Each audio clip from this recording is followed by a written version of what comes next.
अभिषेक, आपने big boss जैसे platform को क्यों चूज़ किया ईशा और आपका ऑफिशियल बताने के लिए? क्योंकि कई बार आपने उस चीज़ को डिनाई किया। बिग बॉस पे आपने तुरंत कहा कि हम लोग रिलेशन में थे और काफ़ी सारी चीज़ें हुई, फिर समर्थ आए, उसके बाद काफ़ी सारी चीज़ें हुई, तो यही प्लेटफॉर्म क्यों चूज़ किया आपने? सर मैंने चूज नहीं किया।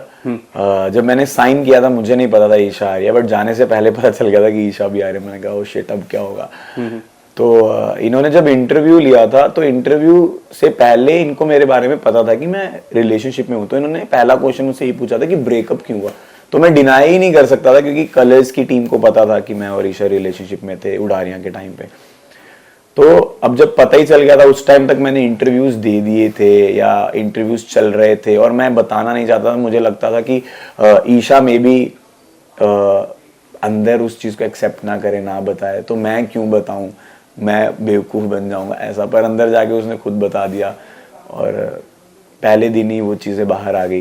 तो फिर मैं कैसे डिनाई करता, ऑब्वियसली मुझे भी बताना था। बट हमने हमेशा यही सोचा था कि हम पब्लिक नहीं करेंगे इस चीज़ को, और जब ब्रेकअप हो गया तो उस चीज़ को भी क्यों पब्लिक करना।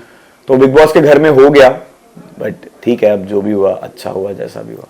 क्या आपको एज अ पर्सन, क्योंकि मुझे एज अ व्यूअर उनका लगा कि जब समर्थ आए, चिंटू, जब आने से पहले फ्रेंडशिप हुई, थोड़ी बहुत फ्रेंडशिप हुई, थोड़ी बहुत नोक जोक हुई, बट उनके आने के बाद सिर्फ नोक जोक हो रही थी, ऐसा कुछ आपको लग रहा था ईशा और मेरी? यस जी सर, ऑब्वियसली जो हम बॉन्ड शेयर कर रहे थे समझ से पहले, वो ऑब्वियसली रिलेशनशिप नहीं था, बट हम एक क्लोज फ्रेंड्स बन गए थे। हम एक दूसरे के साथ बैठते थे, बातें करते थे, घूमते थे, गेम में थे।